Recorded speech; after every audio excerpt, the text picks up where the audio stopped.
We also asked about compensation and some of the dynamics impacting how companies are approaching their comp strategy. The initial push to remote work had companies thinking they could really escape high salaries of tech hubs. But in a recent survey we pushed out to our portfolio about back to work, about 50% of the startups have no plans of adjusting compensation based on location because, in their thought, hiring great people costs what it costs. And so they don't plan on geo adjustments. And I really think that that's going to be a trend over long term where there's a national salary band for people in the tech industry, certainly true for more senior people. And it's just a fact that COVID's increased the number of options available to people who are in far-flung places. And with more options, naturally, the price is going to increase. And so I think the top thing to keep in mind is really, as a company, your competition is no longer Mountain View, San Francisco, could be across the globe, could be anywhere, and people are findable. So making sure that compensation at your company tracks these national and international trends, especially for top people, is going to be key. It's just very competitive, right? And especially if you're hiring all in the same location and you're trying to compete for the same talent, it's just competitive.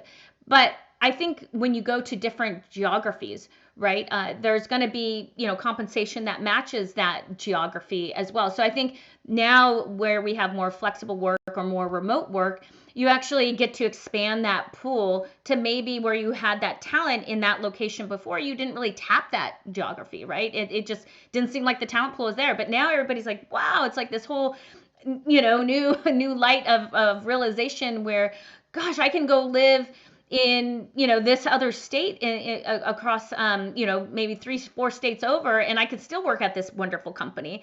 But then you're like, hey, compensation is going to align to that a little bit. But whereas before, maybe you never would have thought it would have been an option.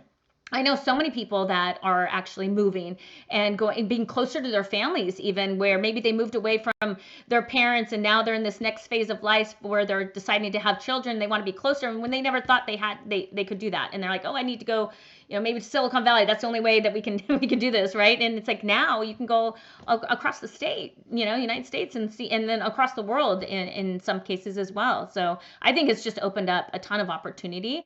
I think the tactic that's going to make the biggest difference for most companies is adjusting comp and honestly tracking changing of comp very closely. The opportunity cost of missing a hire is huge. And if you can take one of those common reasons why offers are generally declined off the table, I just don't know why you wouldn't do it. And so the logic would be great people are going to do more to help you as a company win than an extra 10 or 40 grand or 50 grand, or maybe even a lot more than that in your company's bank account.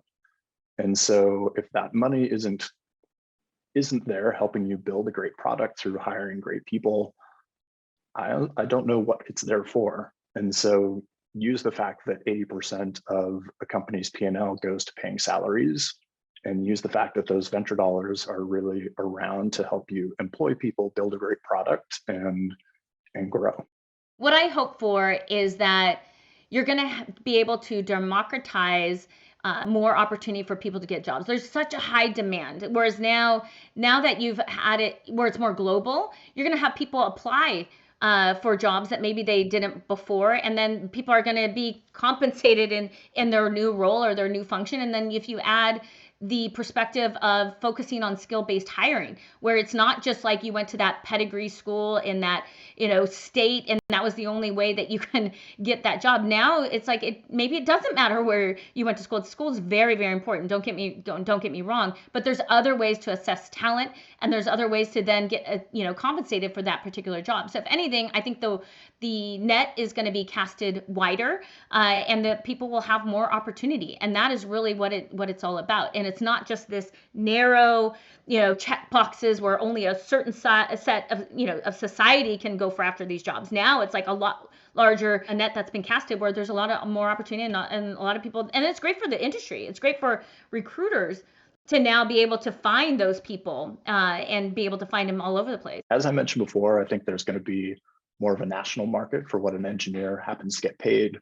I could also foresee a world where tech hubs are still very important, but they're treated almost like a postdoc, where smart student graduates, they migrate to a tech hub for 3 to 5 years to get that stamp of Silicon Valley approved or tier 1 tech company approved on the resume. After that, really being free to relocate, go international, work from a van with a Starlink satellite sitting on the top of it. I think it's just going to be very different, and certainly different for early career people. And I expect that to spill out throughout people's careers, and just to be a much more fluid environment for people to work in the future.